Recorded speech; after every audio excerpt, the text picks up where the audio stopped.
yeah, your lives are in the spotlight and you're in the public sphere and people are critical and it's a bit hard to take some of those social media comments, sure, but, that's the trade-off for getting paid a lot of money to play a sport. Joe Schmidt and Scott Robertson, if you read between the lines, clearly don't have any sort of a relationship. Do they dislike each other? Look, I don't know.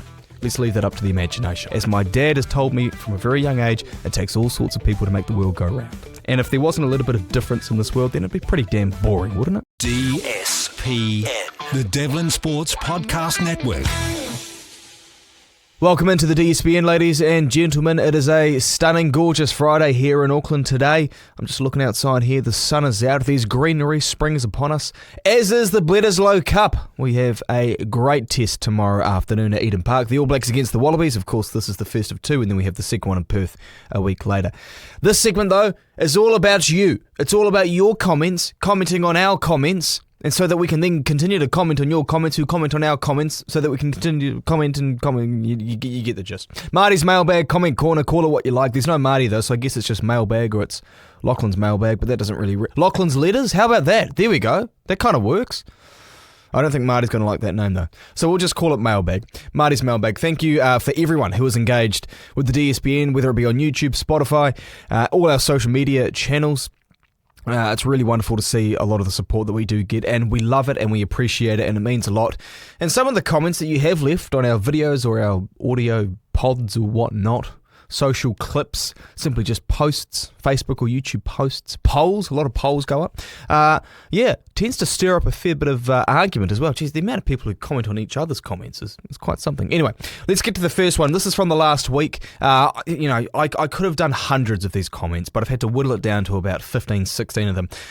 We had a segment yesterday on the DSPN all about the All Blacks team naming. Of course, the 23 that Scott Robertson has named is pretty conservative, bar a couple of changes. I mean, Scott Barrett's not there, but that's an injury-forced change. Tui Pelotu's back, which I guess is injury-forced change as well, because if Patrick Tui Pelotu is available, he's on your bench, isn't he? I mean, you're talking experience, you're talking hard work ethic, all of that stuff. This comment here, though, from Marcelino Williams 5774. Is that Marcelino? Is it Mark Alino? I don't know. Anyway, thank you, Marcel. I think that's your name. When are we going to see changes at 10, 12 and 13? Good question. At 10, who's the option? It's Beauden Barrett, and then after Beauden, if you want to drop him, it's Damian McKenzie, right? So, well, I don't really know if I trust Damian McKenzie more than Beauden Barrett at Test Rugby. I don't know. In terms of the midfield, it's a fair shout, actually. I think Geordie Barrett's pretty safe in that 12 jumper. I wouldn't mind seeing him at fullback again. But Billy Proctor, I guess the jury's kind of still out. Now, it's funny because at the start of the year in that French series, I said that Billy Proctor is probably one of the safest guys in the All Black team. There's not really any other centres, but he's been quite underwhelming. So maybe there is some options that we should be exploring. This one from Leighton Cutinius 4455. Another interesting name, but thank you, Leighton.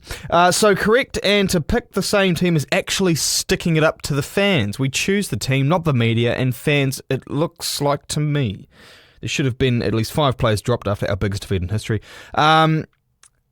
I don't know if is Razor sticking it to fans. Maybe he is. I mean, he was asked a question yesterday about what's your message to fans who wanted to see more changes, and he sort of didn't really answer the question and said, oh, look, we're all about responding and righting our wrongs and whatever. Yeah. But I don't think he's sticking it to the fans, but I get what you're saying there, Leighton. Thank you. This one from James Hudsonberg 5763. Come on, guys. If team's winning, no one questions the mistakes, but everyone and everything is under the microscope. Have your opinion, accept the result, and move on, man. Support your team when losing games, but even more so in their defeats. I thoroughly agree with you here, James. I think there's two different types of fans, particularly in this country, and I think the Warriors fan base is a very good indication of these two types of fans. There is the fan who will never really criticise the team, who loves them no matter what. Whether they win or lose, they're pretty happy and they're not really going to stick it to them.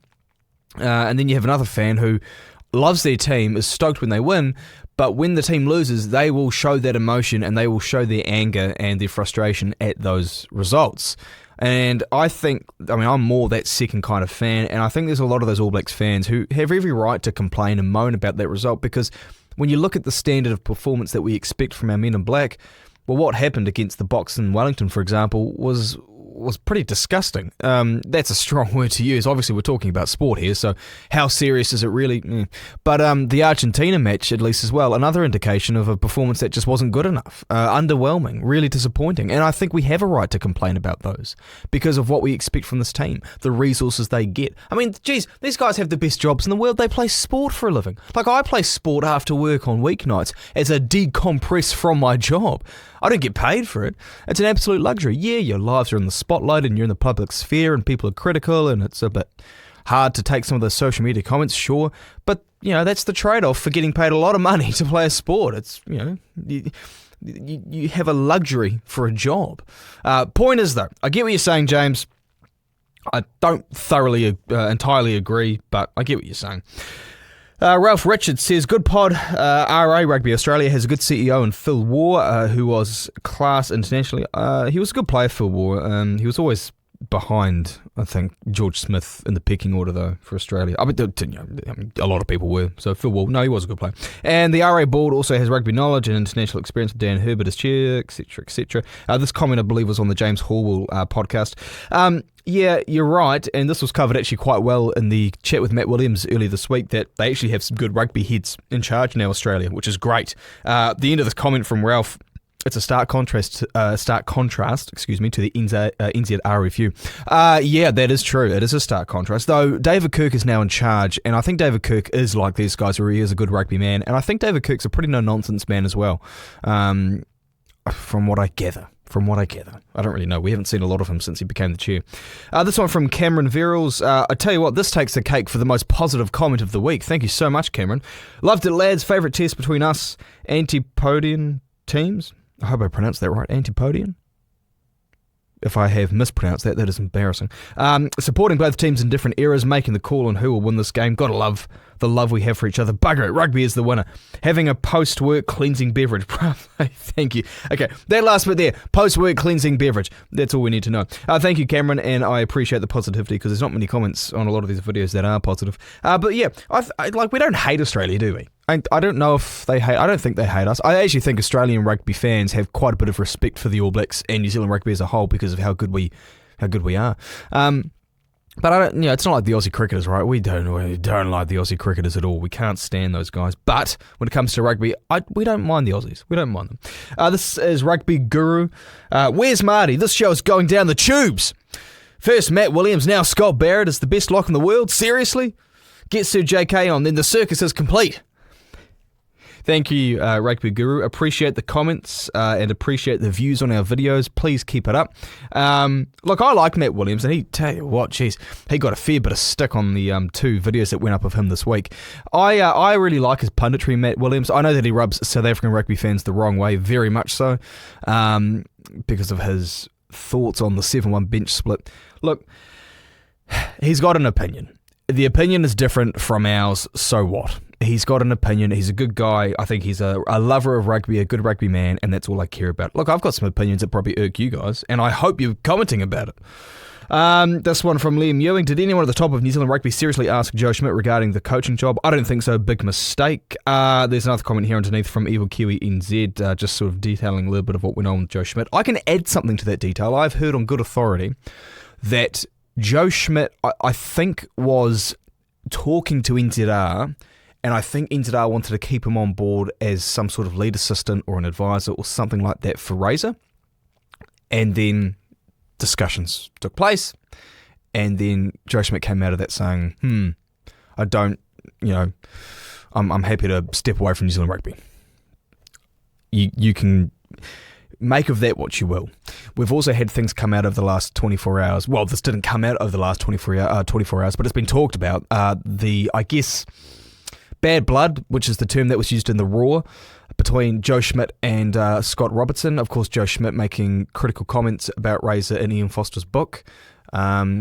And Razor was asked to respond to that yesterday at the press conference. He said what he said. I gather, and also Joe Schmidt was asked in the press, and you can go find this video on YouTube in the Wallabies team naming presser yesterday. Joe Schmidt was asked what his relationship with Razor is like, and he sort of dances around the question, and he doesn't actually answer it. He just says, "Oh yeah, we've talked before." Yeah, that's all he says. Joe Schmidt and Scott Robertson, if you read between the lines, clearly don't have any sort of a relationship. Do they dislike each other? Look, I don't know. let's leave that up to the imagination. I think we can all sort of piece a few things together and make our own assumptions, but they have no relationship at all, clearly. Anyway, thank you for your comment, Liam Ewing. Appreciate it.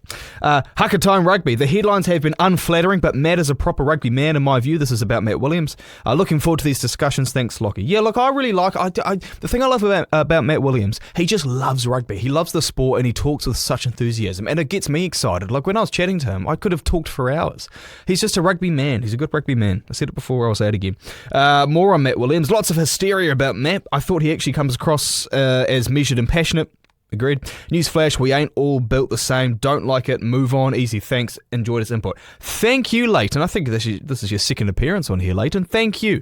Yeah, look, if you don't like Matt Williams, that's cool. That's totally fine. Don't click on the interview. There's a thought. Look, I'm not the biggest fan in the world of The Bachelor or Coronation Street or Beauty and the Geek, even though I did actually quite like Beauty and the Geek when I was a young boy, or America's Next Top Model. I'm not a fan of those shows at all, and I'm not watching them. But my mum and my sister like them. Cool. But I'm not turning that channel on. But it doesn't mean it's a terrible show and, oh gosh, it's got no place in society and, oh, you get into the trash can. It's all good. We can have different things. We can like different things. We can think different things. As my dad has told me from a very young age, it takes all sorts of people to make the world go round. And if there wasn't a little bit of difference in this world, then it'd be pretty damn boring, wouldn't it? Anyway, this from Sten9556. Thank you, Sten. The notion that the scrum and maul type rugby is negative is ludicrous. If you want back-dominated, you spelled dominated wrong, game-watched league or sevens, please don't muck up a union.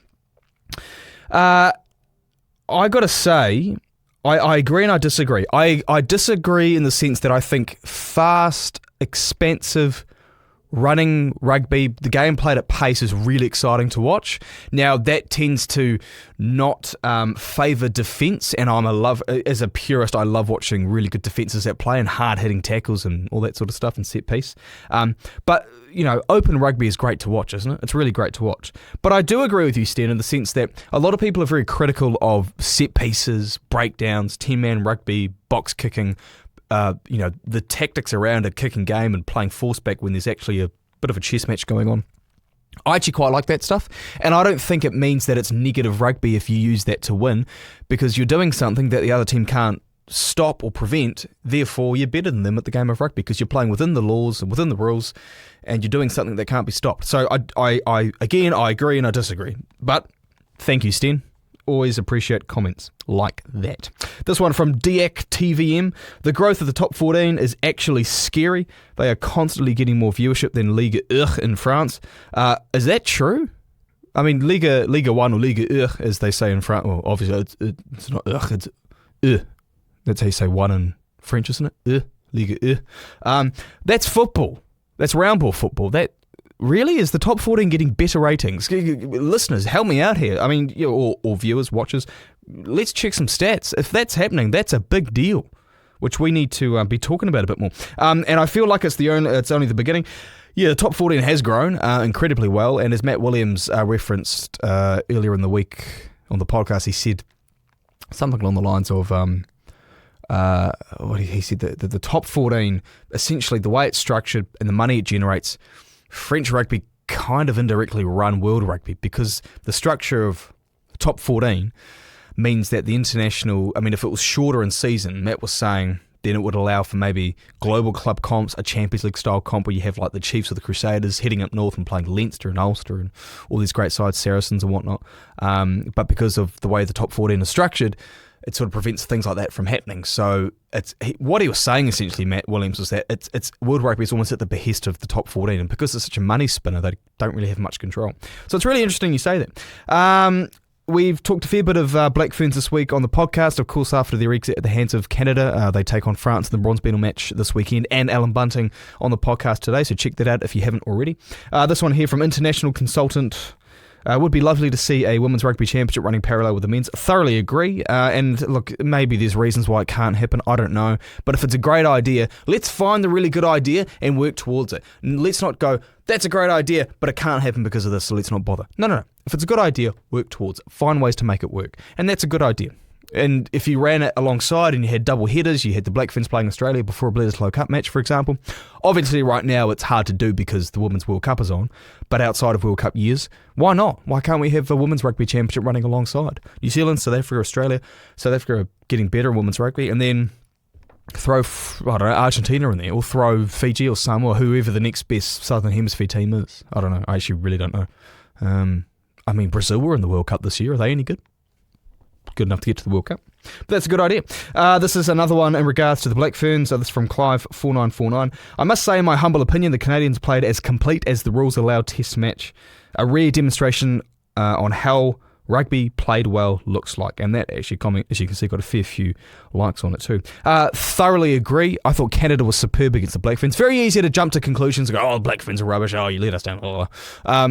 Canada were awesome. They're absolutely awesome. Disappointing for the Black Ferns, and you'd expect a little bit more from a team in a black jumper playing Canada in rugby.